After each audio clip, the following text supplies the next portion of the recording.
Hey everyone. So this is what is this? War 12 of season 50.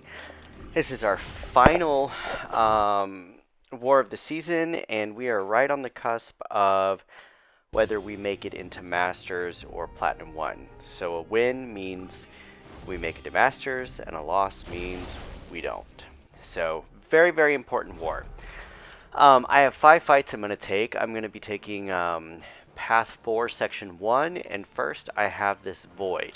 Now, I had trouble with this Void back when I tried it with my Crossbones because I did not purify the heal block debuff in the beginning, and so I was taking damage the whole time. So this time, I'm going to be taking my rank 2 Mole Man.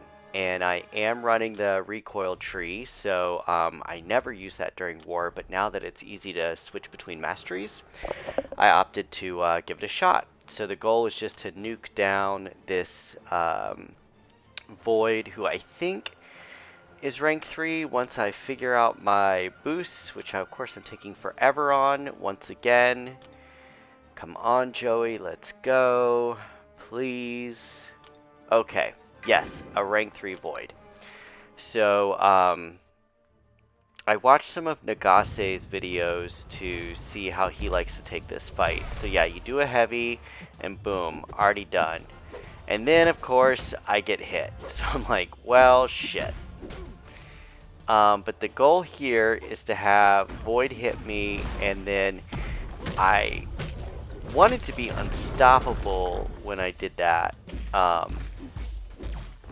But, you know, whatever.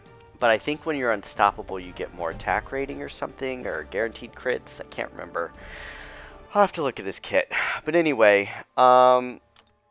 if I take that fight again, I don't think that I will do recoil, the recoil tree. I don't think it's necessary. I think that just saving the health from the debuffs is more important. So anyway, now we're going to be taking this onslaught, or not onslaught. We're taking Attuma. I'm going to swap out my class based master or boost here, and this Attuma, is he also rank 3? No, this is a rank 2 Attuma. So Onslaught's a good choice here because his first hit does not make contact, and then his damage is energy based, and so I'm pretty sure you take like reduced damage. Let me see here. Do I take any? I'm looking. I don't think I am. Yeah. So the goal here again, I had that PS1 boost still going, is this is just a pretty standard fight. There's really nothing to talk about. I could have heavy canceled there, but I didn't. And I think I might get hit by his SP2. Do I? No. Okay. So yeah, just hitting into him. Now, Onslaught's Neuroshocks do not counter his hydration charges. So you still have to be mindful of when those start to get high, because then Attuma, of course, can then go passively unstoppable. And the way you can stop that is to parry, but then, you know, the way that Attuma gets you after that is that when he throws a special, he now has more of his personal debuffs. I think it's that personal concussion because you parried. So even though you got the unstoppable to go away because you parried, now he's got more personal concussion. So when he throws his next special, he's going to get even more hydration stacks, which could make him unstoppable even faster again. So anyway, all right, section 2 of path 7. I get to bring White Tiger into war for the first time this season, which is nice. So we're going to be going against this Arcus here, and you know, the biggest concern, of course, is being mindful of his cold snap damage, and his power gain. And he has something interesting that goes on here, and I need to look up his abilities while this fight is going on, because White Tiger, she can nullify power gain buffs with her second medium, so that's what I did there. But you'll notice here, right here, each hit he gets a power gain buff. And I am not sure where that was from, but I saw that and I was like, oh shit. So I panicked a little bit, rushed in a little too fast, shouldn't have done that. Not too worried about his Cold Snap though, because he has 4 buffs and White Tiger will purify damaging debuffs based off of the number of buffs the opponent has, which is really nice if you're using her against somebody like Gore. And her bleed is just ticking. I mean, that's a really chunky bleed. But yeah, while that fight's finishing up, I'm going to take a look at Arcus's abilities and see. And I probably should look at the node too.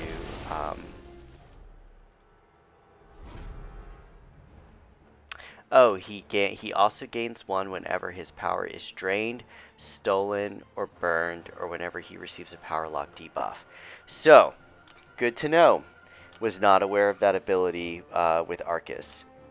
Now, here we're going into this fight with Cheoth. And Cheoth is another person that I am not super familiar with. As far as fighting her, I thought, should be pretty simple. Just watch out for her bleeds, even though Onslaught doesn't take bleed damage. But then something goes awry. And we're gonna see that here in just a second.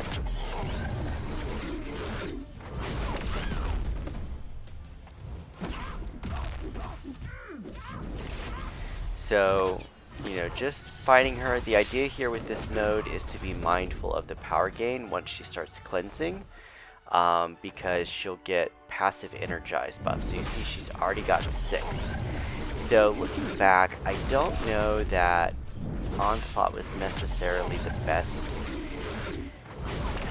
best champion for this, because I want to say, okay, so I got 6 bleeds on me there. I ran into her special, which didn't help. And now I've got even more bleeds on me. I mean, granted, they're not ticking for very much. But something happens here and my health just goes away. I'm trying to remember what it is. We're fighting, come on. So I've got the Tranquilize, which is fine, whatever. She's got 7 of her cleanse charges, 13 of the passive energized.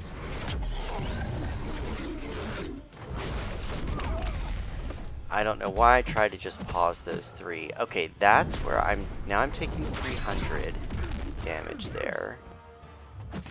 And I'm freaking out. She blocks and I'm done. So it wasn't really bleed damage. I think it was just regular old hit damage that killed me there. It's been a while since I've looked at that fight. I took it to my battle group leaders to say, hey, sorry, I died. Which sucks because it's my 4th death of the season. But yeah. So, and I think just like with the Bullseye death in the last war, what makes it really frustrating is that there's very little cleanup that I have to do going in. So it's like I was close to winning. And in war, unlike Battlegrounds, a solo is a solo. It doesn't matter if you finish with 1% health. I mean, it's going to suck because you have to use potions like I am right now to heal up. But another thing I had noticed when I was watching this on playback was that when I went in, I thought I was at full health. But really, I was like at 91% health, which then makes me wonder, had I had that extra 10%, would I have outlasted that final bit of damage and potentially my degens that were on her would have finished her off. So, yeah, but it's a learning experience. I mean, this is my first season in Masters, and this is what I wanted. I wanted to play at this tier, play a tier 1 war, and I want to learn. And so I shouldn't expect that I'm going to go in and play flawlessly. But, it's little mistakes like that, things that you notice in hindsight where you're like, fuck, I could have avoided that death. Um, so anyway, this is our last fight of the war, and this is going to be, for me, I'm wanting redemption. Because in our war against SSX, I died to a rank 3 bullseye on this node. Was it Shibi's? Yeah, I think it was Shibi's bullseye.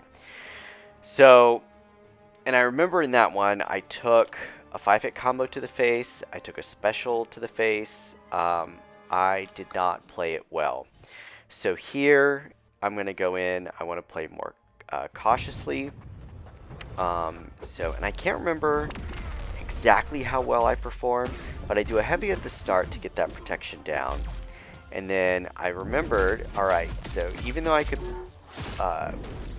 stun him, I have to be mindful that, like, he won't purify my passive stun like he does a regular stun when he's over a bar of power. But if my stun runs out and he still has this little evade charge up, then he will evade counter me. So, I over-relied on that little safety window in my when I died to him against SSX. And so here I'm wanting to play much more cautiously. So blocking his specials, and there I did exactly what I said I did, or wasn't going to do. So luckily that was just a 5-hit combo, and I'm not also taking a special when he has a bunch of prowess. So why I backed off there, I don't know, but I'm able to pull off the solo this time. So that was nice. And we ended up winning this. And you're going to notice the score was tied. We won on time. And because of that, we finished in Masters. So we finished 18th overall. So you see we're 8th in that second group of Masters. We had a season record of 8-4. My personal record, I had 55 fights. I died 4 times, which gave me a win rate of 93%. So I think that for my first season in Tier 1 War, soloing 93% of my fights is a pretty damn good first season. So even though I'm really hard on myself whenever I don't play well, or have a sloppy fight, or I die, looking back, I think I did pretty well. So anyway, just want to give a shout out to my alliance, AOH, Book of Ashanti, my battle group leaders, Nipro and Truth, and Egatron, and everybody. Grass is another one who helped me with some of our fight strategies during this season.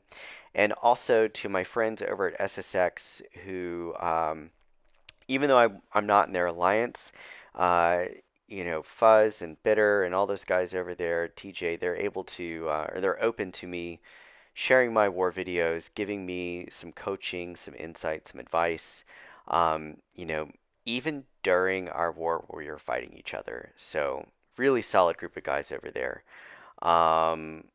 But yeah, I'm going to be staying put in my alliance currently. I like these guys that I'm with, and I owe it to them to stay because they gave me a chance to fight in Tier 1 War when, I was struggling to find an alliance willing to take me when my highest level of war experience was Platinum 3. So thank you guys and AOH for taking a chance on me, and I'm really happy that we got Masters, and it's the first time that Alliance has gotten Masters, so I'm very happy to be a part of that.